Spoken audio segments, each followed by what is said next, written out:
Sekjen PDI Perjuangan Hasto Kristianto menyebut Koalisi Kebangkitan Indonesia Raya atau KKIR yang mengusung Prabowo Subianto melanggar aturan dengan menggunakan museum perumusan naskah proklamasi sebagai tempat deklarasi.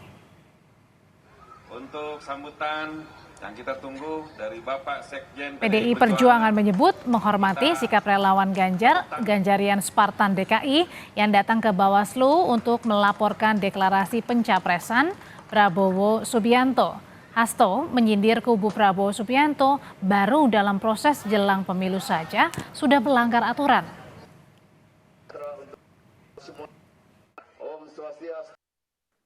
Ya, kita ini berpolitik dengan mentaati aturan main. Maka menjadi presiden itu mengambil sumpah untuk melaksanakan konstitusi dan perundang-undangan dengan seluruh-seluruhnya. Ketika dalam proses saja sudah melanggar undang-undang, bagaimana nanti? Maka ini sangat disesalkan, tetapi kami ya menghormati terhadap apa yang dilakukan oleh para mahasiswa tersebut, dan PDI Perjuangan ya berharap agar ini menjadi pelajaran yang baik. Sementara itu Partai Golkar menyebut penggunaan Museum Proklamasi sebagai tempat mendeklarasikan Golkar dan PAN bergabung ke Koalisi Kebangkitan Indonesia Raya KKIR tidak melanggar aturan. Golkar menjelaskan penggunaan gedung-gedung bersejarah itu adalah hal yang biasa dan tidak dilarang. Golkar menekankan niat menggunakan gedung bersejarah sebagai awal semangat memimpin bangsa Indonesia. Cukup, terima kasih media untuk... Itu bukan suatu hal yang melanggar. Kenapa? Karena dalam undang-undang itu yang dilarang itu adalah menggunakan fasilitas-fasilitas pendidikan, rumah-rumah ibadah, ataupun lokasi-lokasi yang memang diatur oleh undang-undang. Selebihnya itu diperbolehkan. Jadi ini bukan suatu hal yang aneh, dan ini adalah suatu hal yang baik karena ini mengingat bahwa niatan itu adalah untuk memimpin bangsa, melayani masyarakat. Bukan untuk hal yang lain, tapi memiliki tujuan yang mulia untuk kepentingan masyarakat secara luas. Beberapa waktu terakhir, Gerindra dan PDI Perjuangan tampak memanas saling lempar kritik.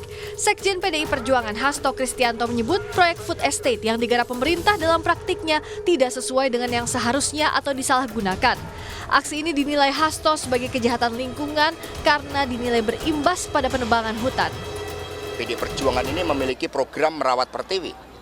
Maka kami mengapa memberikan suatu catatan yang sangat kuat terkait dengan upaya yang telah dilakukan oleh Presiden Jokowi untuk membangun food estate, tetapi di prakteknya di dalam kebijakan itu ternyata disalahgunakan dan kemudian hutan-hutan malah justru ditebang habis dan food estate-nya tidak terbangun dengan baik. Itu merupakan bagian dari suatu kejahatan terhadap lingkungan.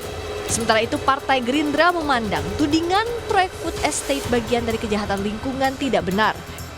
Menurut Partai Gerindra, lahan yang disiapkan untuk food estate telah melalui kajian dari Kementerian Lingkungan Hidup dan Kehutanan. Food estate justru disebut sebagai solusi untuk mewujudkan kedaulatan pangan di Indonesia. Nah, tentang anggapan bahwa ini adalah kejahatan lingkungan, saya kira itu tidak benar.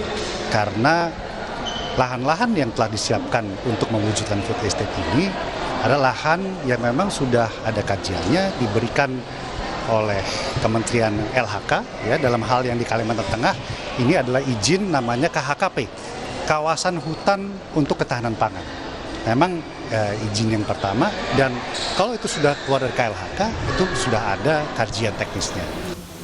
Pengamat memandang Prabowo Subianto dianggap PDI Perjuangan sebagai rival Ganjar Pranowo. Pertama, ini sebagai bentuk pengakuan bahwa sebenarnya Prabowo itu sudah ditempatkan sebagai rival, sebagai lawan yang akan dihadapi oleh PDIP yang mengusung Ganjar Pranowo di Pilpres 2024 yang akan datang.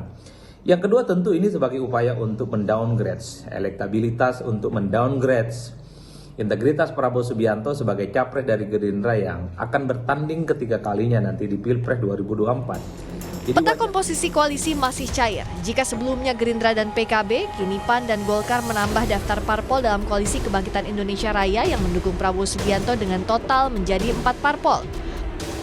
Untuk pendukung Ganjar Pranowo, sejauh ini ada 3 partai politik, yakni PDI Perjuangan, P3, dan Perindo.